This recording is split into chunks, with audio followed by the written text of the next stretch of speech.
It's there!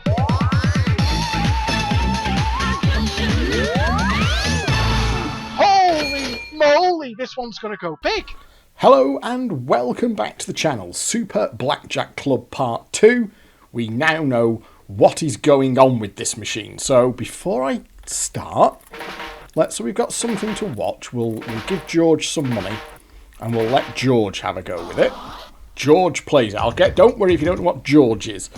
I will be covering that with many other things in this video because we've now deconstructed this machine. We know what's going on with it. So, if you remember at the end of the previous video, this was basically the state I left the machine in. This, apart from that 5 I just put in for George there, this is exactly as I had this machine at the end of the previous video. If you remember, I did finally manage to climb the jackpot out of it. It still owed us as the player like £1,155. And what I said was, I can't see how this thing is ever going to get to percentage, but what I'm going to do is upload the layout as it stands and to Desert Island Fruits, and you can have a go with it for yourself. So there you can see that's there indeed at the end of the previous video. £1,155. That was how I left it, and that's the machine that you can see playing in the background there at that point. And I did indeed upload it to Super Blackjack Club, thread called Arsehole Machine. And as per the video, knock yourselves out, folks. Let me know if you ever managed to get it to percentage. And it's actually been downloaded a few times. It's been downloaded 43 times. And fair play here to the Desert Island community because they kind of picked up the challenge and ran with it, and we now have results in. Well, we've got final results in from 2 people, and there's one other person who's still working on it.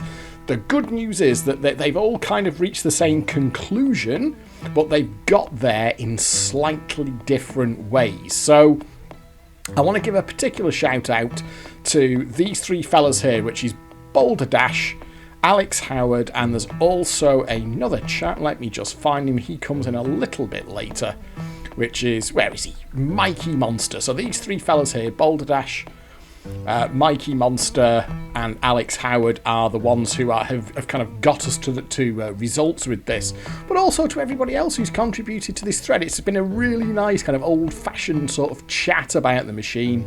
Wizard himself has got involved as well, trying to sort out a little curiosity with the machine's internal meters. So let's go through it, and then I'll tell you where this machine, where it's coming from, and what makes it tick. That's the phrase I was struggling to find there.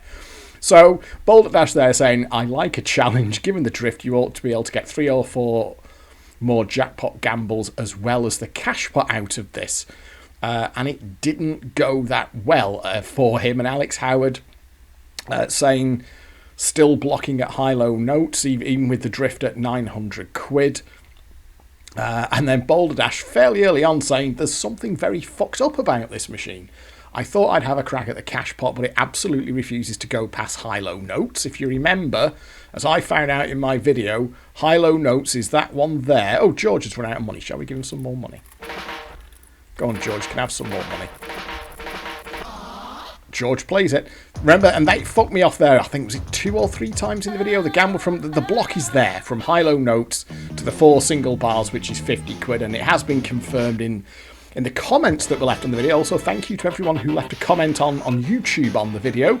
That's nice of you to do as well. It would be great if you could go to Desert Island Fruits and kind of join in with the conversation. I do appreciate people who leave comments, but it's better when you can actually have a chat about it like we can over at Desert Island Fruits. And we have ascertained that that's where the block is, from high-low note climb up to 50 quid. Which is there. Oh, is George going to hit that? Go on, George. He's not the best at real matches, unfortunately, George. So this Boulder Dash here is saying here that it keeps blocking there. He's got 600 quid into it. The cash pot hasn't rolled in. First £400, I gambled everything but didn't get higher than £96. After that, I thought, fuck it, I'll take what I can off the ladder while still going for jackpot gambles. Suffice to say, after £600, the cashpot is still there. I got quite a few good wins on the last £200, including the cherry that gambled to the jackpot with no more than a dozen credit less.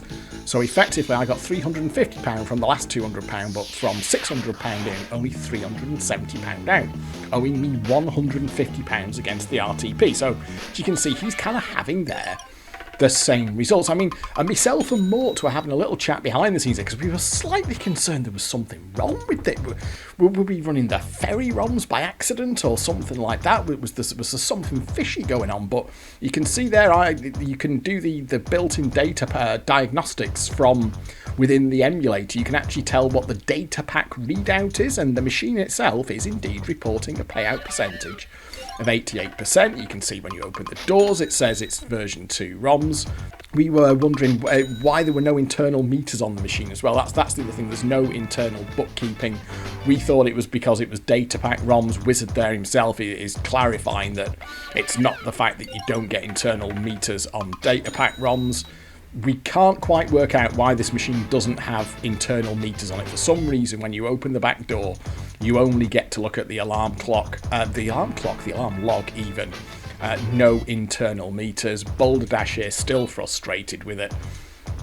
So I threw out the idea here, saying, just throwing ideas out there, but maybe it allocates a certain portion of RTP to certain features or win ranges or something. The way we're playing it here is highly unusual, basically just straight forcing it the whole time. Of course, out in the wild it'd never get played like this. Thinking back to the one in the snooker club I used to work at, that machine got a lot of play. Some of the local guys who kind of used the place more as a pub or social club than anything else would play for the change from around or a few pounds here and there, maybe change down a tenner at the bar and collect just about anything they could safely gamble to.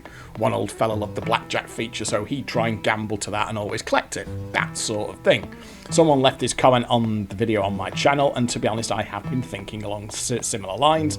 And Michael Fay here saying clubbers were different, quite anti-force in general, but if you had started collecting, it would have gone on a mental streak of biggish wins. And Michael Fay here is actually Mikey Monster. He's also signed up at Desert Island Fruits. Well, we were still slightly concerned that we had ferry ROMs running or something like that. Wizard there is saying he's stuck. He doesn't understand why there are no internal meters on it.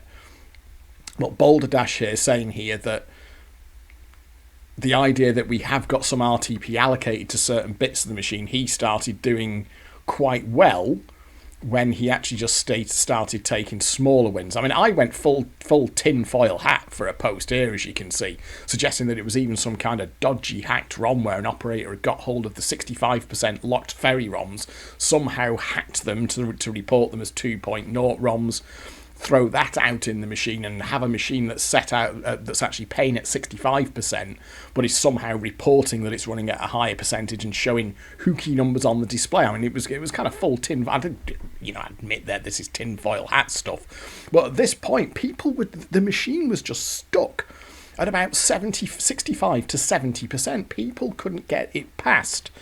I think the highest anyone managed to get it was about 70.5% from a target of 88%.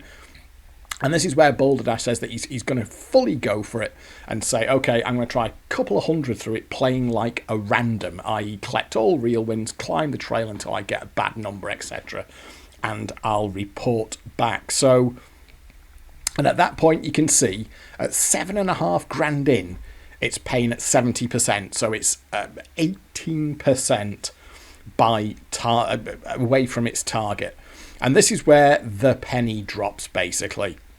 And what it comes down to, and as Michael Fay said in that comment, if you start collecting stuff, the machine essentially goes on a very, very long enhanced period of play.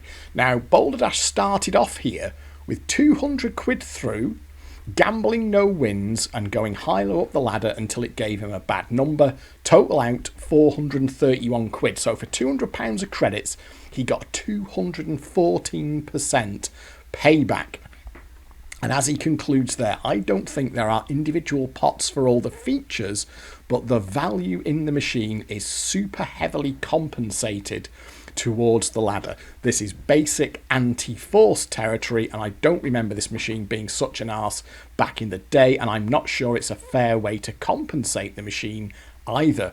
Basically, unless you play it in a particular way and collect all the wins on the ladder, and the most I've had is £45, so of course that's under the block, you'll be playing the machine on about 60%. Well, a bit more than that, maybe 65, pushing up towards 70, but yeah, you're kind of stuck somewhere around 65-ish% if you just force it out. And as again he says here, it's all but impossible to win a jackpot.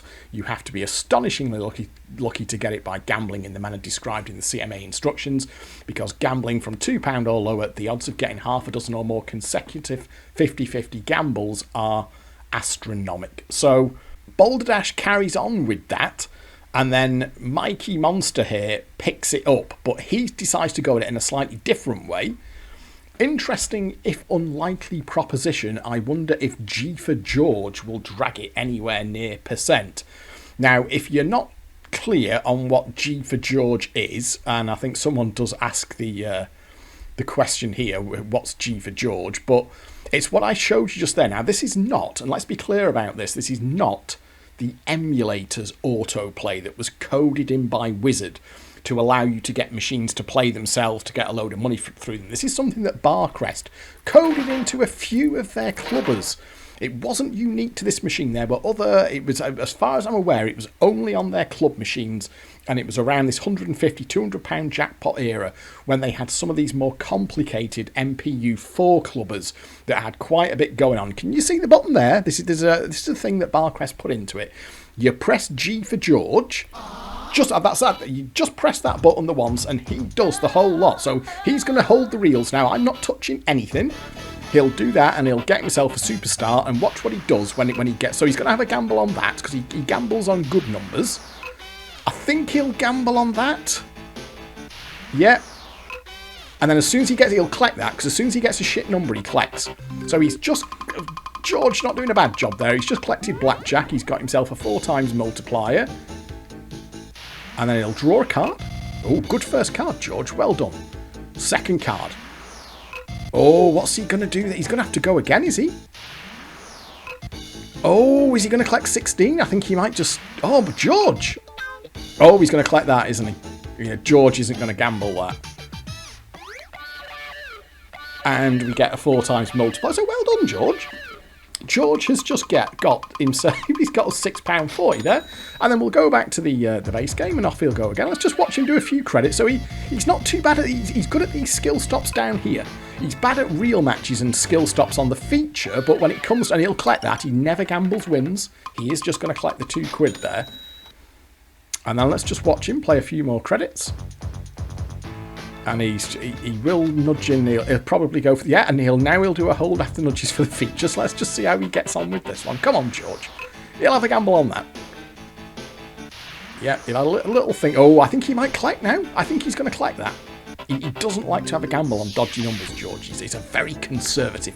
He's a cautious player. He's George. He doesn't want to lose our money for us. He's going to do his best to win us a few quid. So what's he going to stop it on though? All right. He's not very good at real matches though. He might get the 3 of a kind.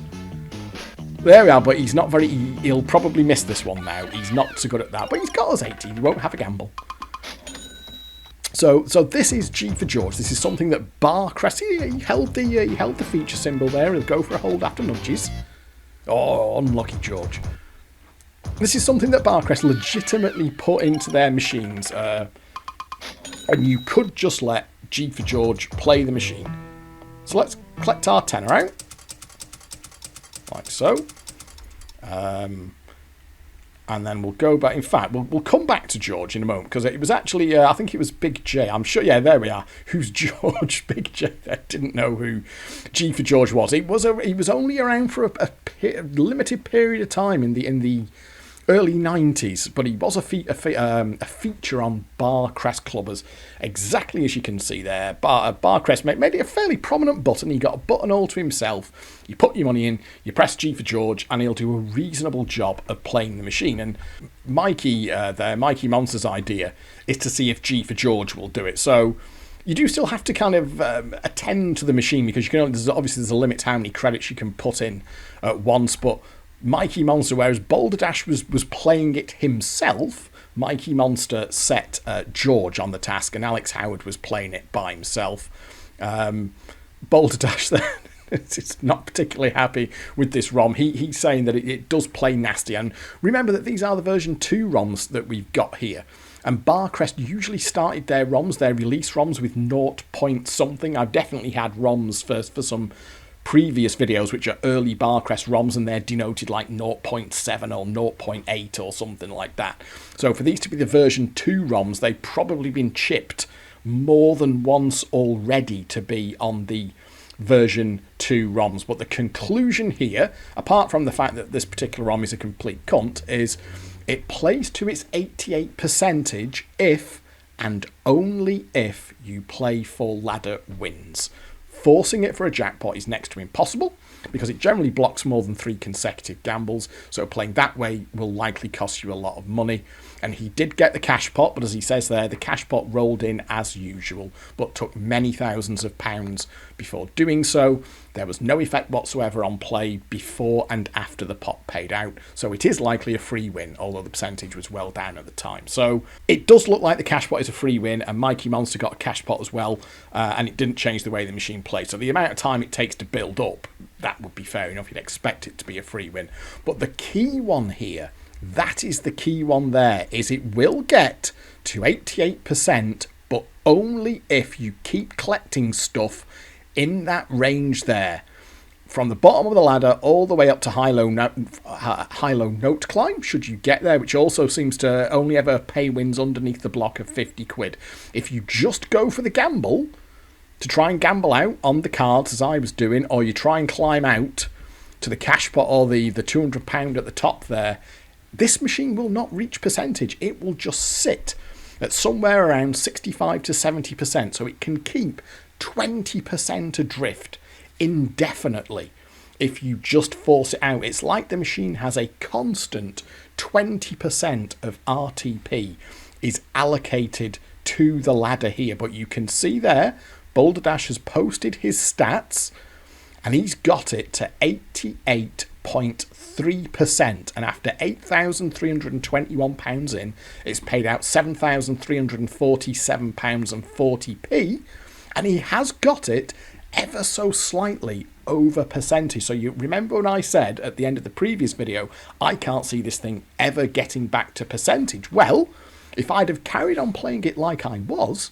that would have been the case. This machine does not get to percentage if you just force it out. It has full-on anti-force code, and the way it does it is it just assigns, it basically sticks a permanent 20% of RTP into that section of the ladder there, and unless you start collecting that stuff, it will never reach its target RTP, which, if you think about it, is a seriously dodgy way of compensating a machine. Because as per my previous video where I said I'm some kind of eccentric millionaire, my local snooker club's got this machine in, and I just dig my heels in with it, and because I kind of know the owners or whatever, I said, right, I demand that you turn that machine off when I'm not playing it, because I need to play it until I've got my money back, and I just force it out like I was in the previous video, it would never get to its target of 88%.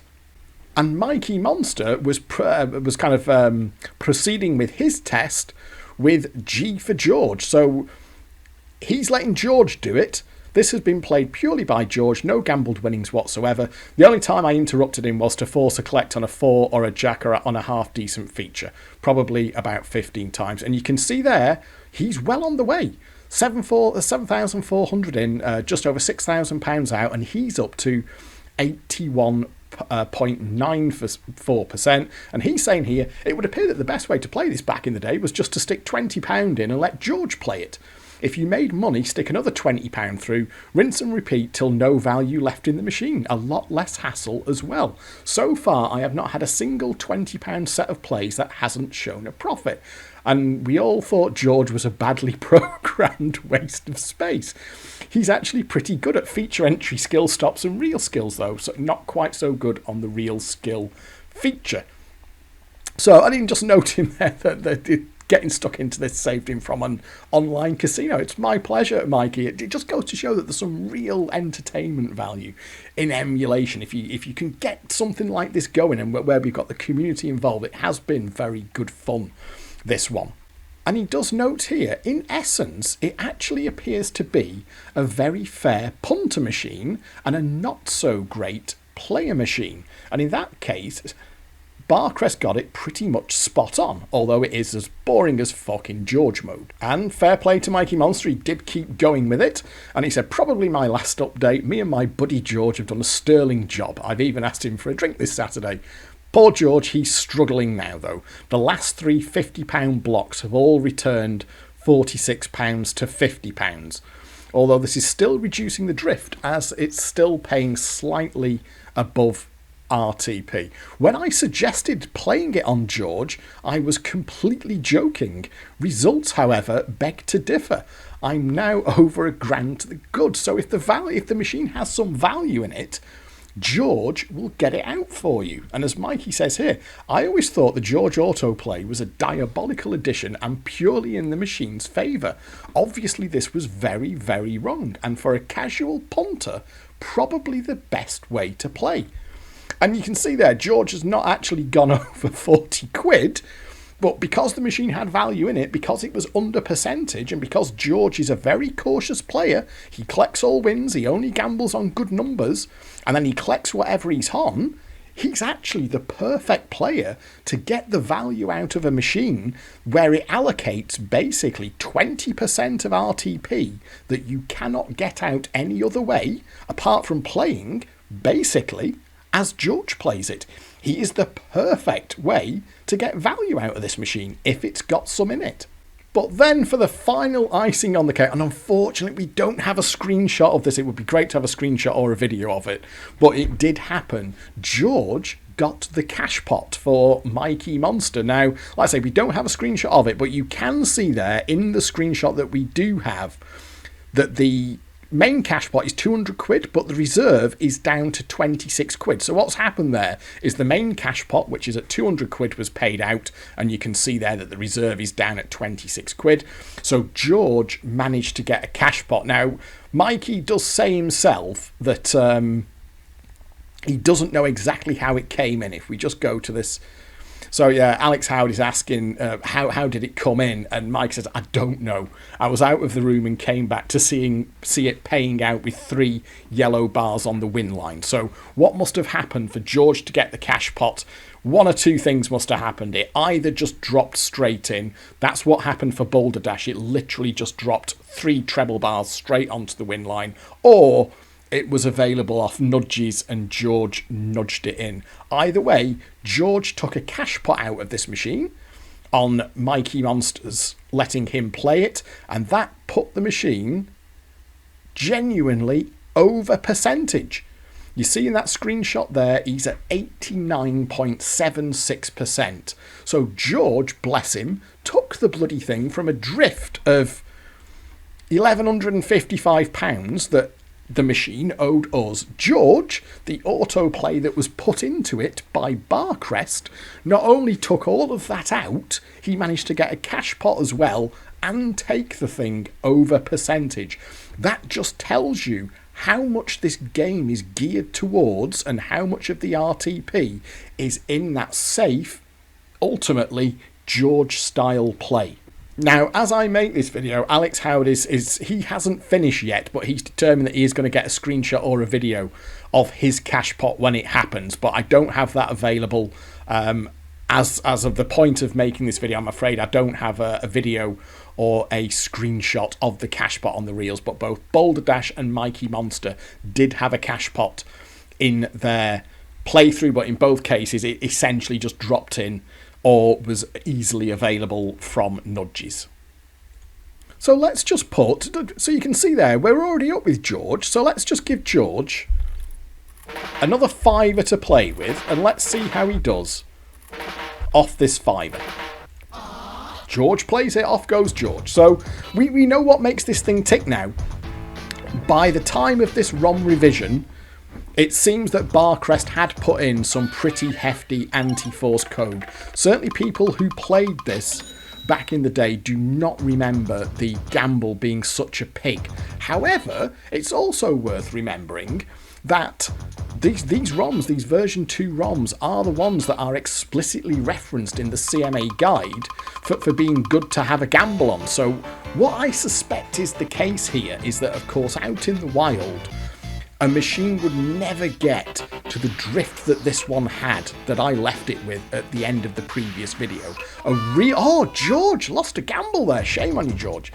It was a reasonable number, but you just saw it there. He can lose a gamble. He'll nudge the cherry in there. So you have to remember that a real machine out in the wild, it's sighted for the first time from a factory reset. It's not just going to get forced right from the off. It's going to get casual play. It's just going to get sort of normal punter play. One thing to remember, and I have stressed this before, is that machines back in this time period, in the early 90s, be they pub machines or club machines, they got played a lot more than the machines do these days. These were popular. I remember there was a snooker club in Whitefield that me dad and my brother used to go to, that we were members of there. It was O'Reilly's, I think, a Riley snooker club in Whitefield. And they had quite a big club. Oh, go on, George, get the cash pot. Oh, whole lot of nudges for a cash pot. Go for it, George. Oh, unlucky. And now George hasn't done very well there, has he? He's only got, no, shame, George. He only got £3.60 off that fiver. That's a slight shame. Let's give him another fiver and see how he does. But yeah, that was a reasonably big snooker club, and as ever with these places, they were sort of used as pub/social clubs as well. You had to be a member to get in, or you could be signed in by a member. But George will do that fine. So they had snooker tables, they had pool tables, and they would have a large number. Oh, is George going to gamble on that? He is. Oh, snap! Now don't fuck this one up, George. He's going to go lower again, surely.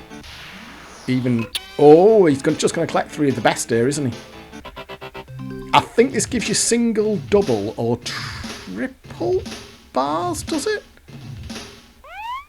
Oh no, sorry, as I was saying that, it just gives you 3, I see, so it just does that, it's 3 values on the, you did quite well there. Anyway, so yeah, my point was that the club machines got played in these places. They were very, very popular, but just with the locals as well, not just with players.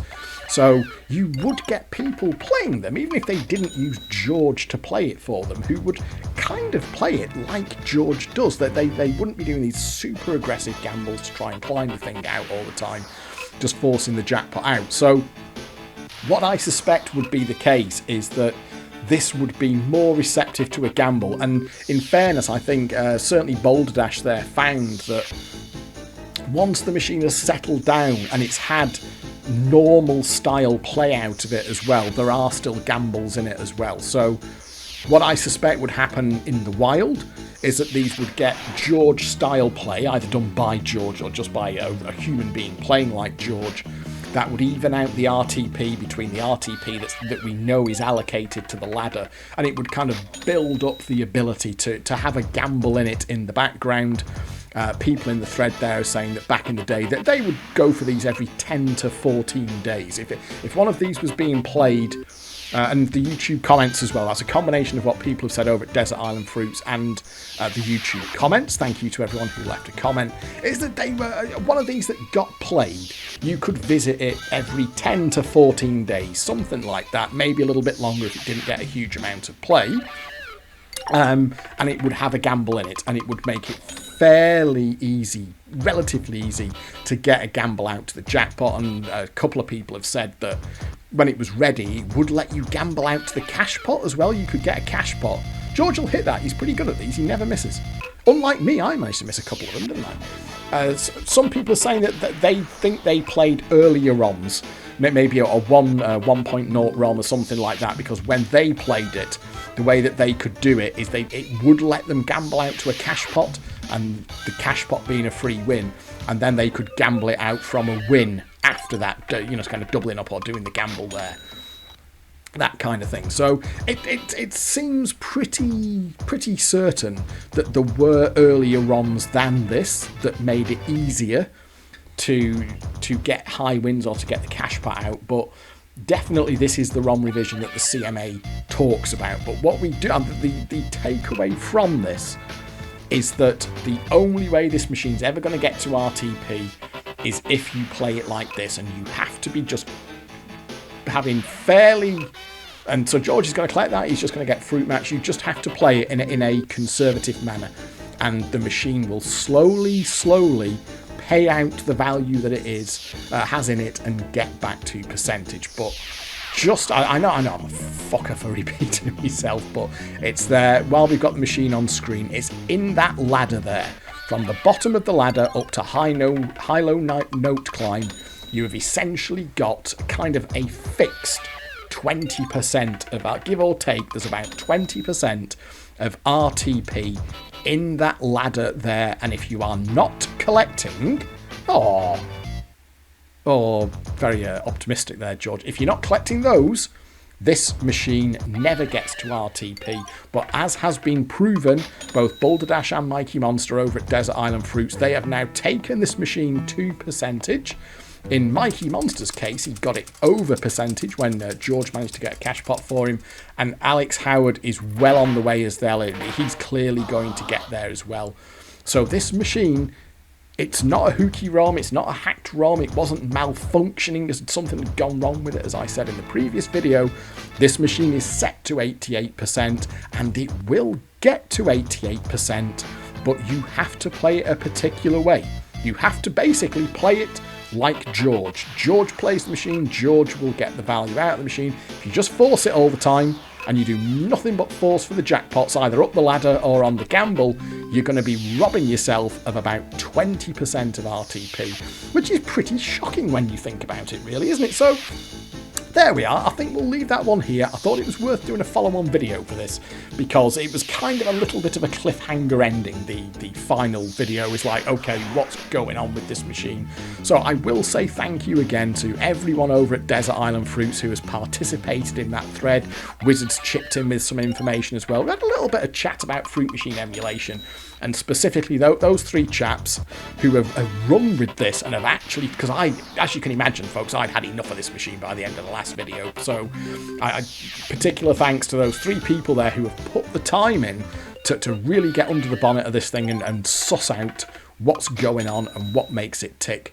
And yeah, the machine's not broken, it is just coded a very specific way to enable it to get to percentage. And on some level, you say it's not the worst thing in the world from a casual punter perspective.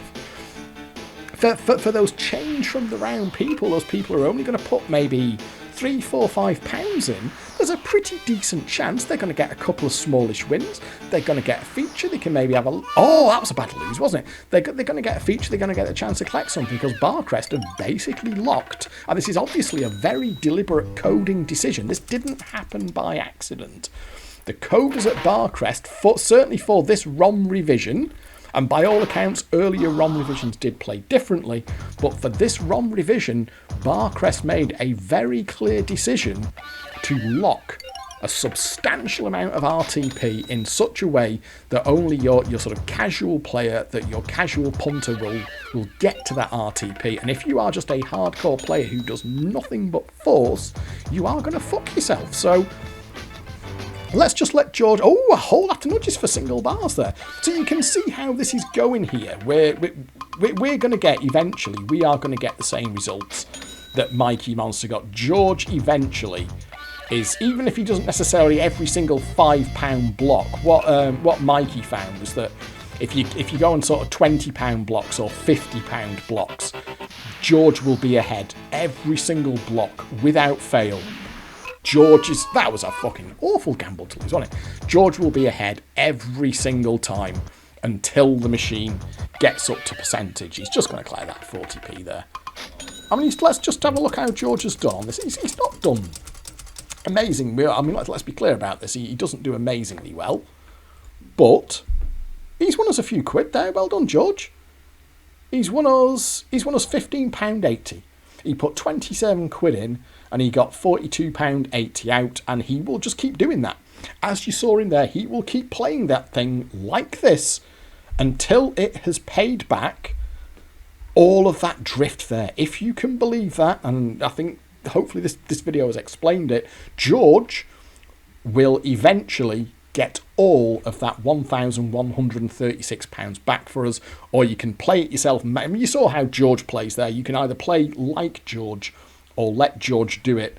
Either will do the job eventually and the machine will pay that drift back and it will hit its percentage. So, fascinating one for me, this. I cannot say thank you enough to all the people who left comments on the video, and particularly over at Desert Island Fruits, who really got involved with this. It had a nice sense of community about it, this one. So I'm, in the end, despite this machine annoying the shit out of me in the previous video, to the extent that I knocked my expensive microphone off my desk, fortunately, it appears to have survived intact. So, despite that frustration, it's turned into like a really nice experience, because it's got people involved in the emulator and enjoying the emulator and really talking about a specific machine. It's kind of like the good old days of fruit machine emulation when we really got stuck into these things.